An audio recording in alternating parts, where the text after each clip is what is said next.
Bismillahirrahmanirrahim. Assalamualaikum warahmatullahi wabarakatuh. Selamat pagi, salam sejahtera untuk kita semua. Kota Malang terkenal dengan kota pariwisata. Di tengah kota ada alun-alun. Perkenalkan, nama saya Siti Nur Aisyah, guru dari SMP Negeri 1 Kaubun. Anak-anakku, selamat ya, kalian sekarang menjadi siswa atau siswi SMP Negeri 1 Kaubun. Di masa pandemi ini, memang kita tidak bertemu secara langsung, tidak bertatap muka secara langsung. Akan tetapi, kita tetap melaksanakan pelajaran, kita melaksanakan kegiatan belajar mengajar dari rumah atau biasa disebut dengan online. Yang pertama, kita akan membahas apa itu yang disebut dengan kurikulum. Secara umum, kurikulum adalah perangkat mata pelajaran yang terdiri dari program studi yang diberikan oleh suatu lembaga penyelenggara pendidikan, di mana di dalamnya terdapat rancangan pelajaran yang akan didapatkan oleh peserta didik dalam satu periode jenjang pendidikan. Dengan kata lain, kurikulum merupakan perangkat mata pelajaran yang terdapat pada suatu lembaga pendidikan untuk mengarahkan proses belajar mengajar agar berjalan dengan baik dan teratur.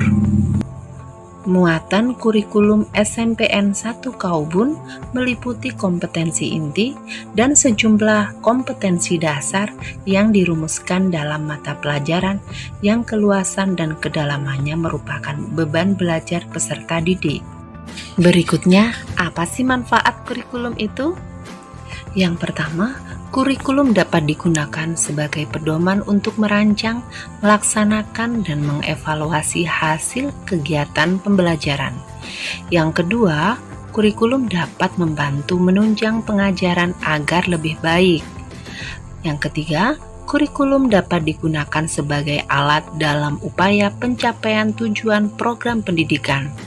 Dan yang keempat, kurikulum dapat dijadikan pedoman atau standar bagi orang tua dalam membimbing proses belajar anaknya. Selanjutnya adalah aspek penilaian yang ada di sekolah. Yang pertama adalah aspek pengetahuan.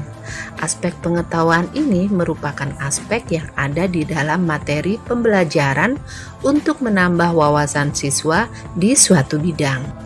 Di dalam struktur kurikulum ini, jenjang SMP memiliki bobot pengetahuan 40% dan 60% aspek karakter.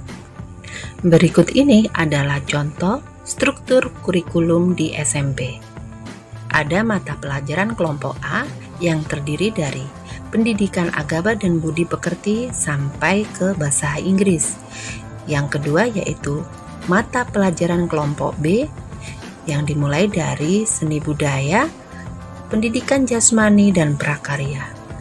Dan kelompok C yaitu ekstrakurikuler, tergantung dari kebijakan sekolah masing-masing. Aspek penilaian kedua adalah keterampilan. Aspek keterampilan bertujuan untuk meningkatkan keterampilan siswa dalam membuat, melaksanakan, dan mengerjakan suatu soal atau proyek sehingga siswa dapat terlatih. Aspek keterampilan dapat berupa keterampilan mengerjakan soal, keterampilan mengerjakan dan melaksanakan proyek, keterampilan membuat teks, dan keterampilan dalam menjawab soal lisan. Dan yang ketiga adalah aspek sikap dan perilaku.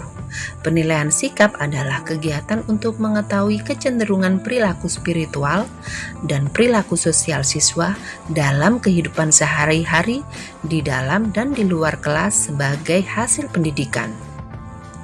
Penilaian sikap ditunjukkan untuk mengetahui capaian, perkembangan sikap siswa, dan memfasilitasi tumbuhnya perilaku siswa sesuai dengan butir-butir nilai sikap dalam kompetensi dasar dari KI 1 dan KI 2. Nah, kalian sekarang sudah tahu kan apa yang dimaksud dengan kurikulum. Berikutnya adalah kuis. Silahkan dikerjakan di buku kalian masing-masing. Yang pertama, apa yang dimaksud dengan kurikulum? Yang kedua, kompetensi apa sajakah yang tercantum di dalam kurikulum? Dan yang ketiga, sebutkan aspek-aspek penilaian di sekolah. Alhamdulillah anak-anakku, kita sampai di penghujung materi. Ibu cukupkan sekian. Semoga bermanfaat. Akhirul kalam, wassalamualaikum warahmatullahi wabarakatuh. Dan selamat pagi, sampai jumpa lagi.